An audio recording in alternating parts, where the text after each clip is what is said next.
Gipasabot ni Secretary Francisco Duque III kung anong kinahanglang magdeklara ang nasod Pilipinas og National State of Emergency labot sa pakigbatok sa coronavirus disease o COVID-19.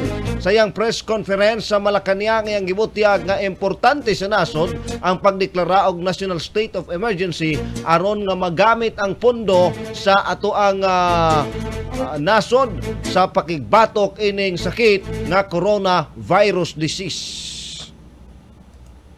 The declaration proceeds from the law, which is the RA 1132, which is the Disease Notifiable Act. This is reporting of diseases of local and international public health concern.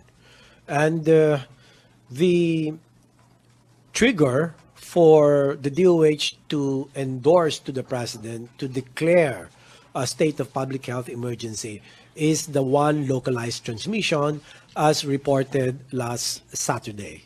Okay, so the objectives are clear. There are about 6 for which this declaration is being made. Number 1 is to facilitate access of sufficient funding, especially for the local government units who need such funding for preparatory activities, if not for actual response.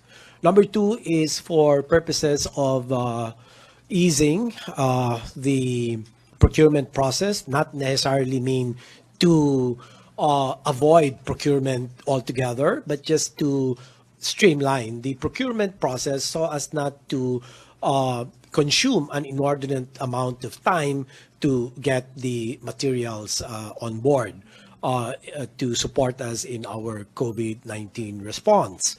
And then number 3 is the mandatory reporting. It is crucial that under this declaration, all health facilities, including private hospitals, and obviously the public hospitals, the local government unit hospitals as well, must continue to report to the DOH for their intensified surveillance of influenza-like illness and also of the severe acute respiratory illness.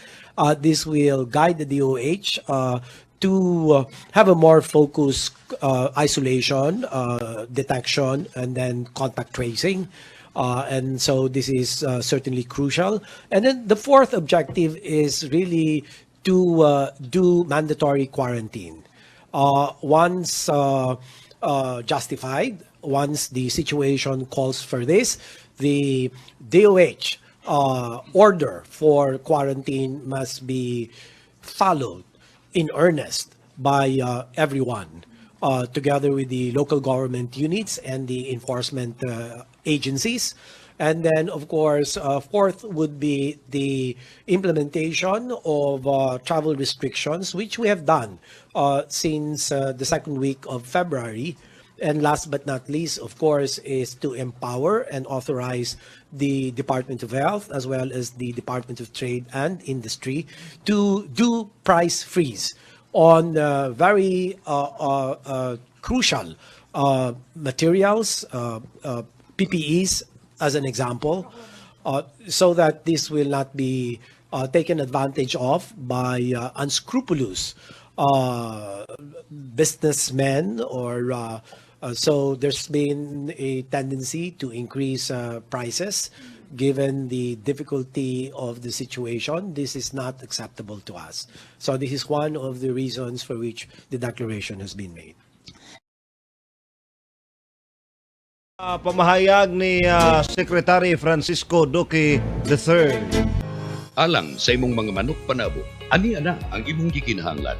Lactovet, 100% organic, 100% probiotic, zero antibiotic, parate, epektibo nga pangontra sa mga sakit-sakit. Garantisado nga ligon og antik ang imong mga manok panabo. Adunay amino acids, niacinamide, riboflavin, vitamin B6, thiamine ug minerales. Nasuwaya na, garantisado alang sa himsog ug kusgan nga manok panabo. Sa Lactovet, sure winner ka. Busa, mag-probiotic, mag-Lactovet. Free range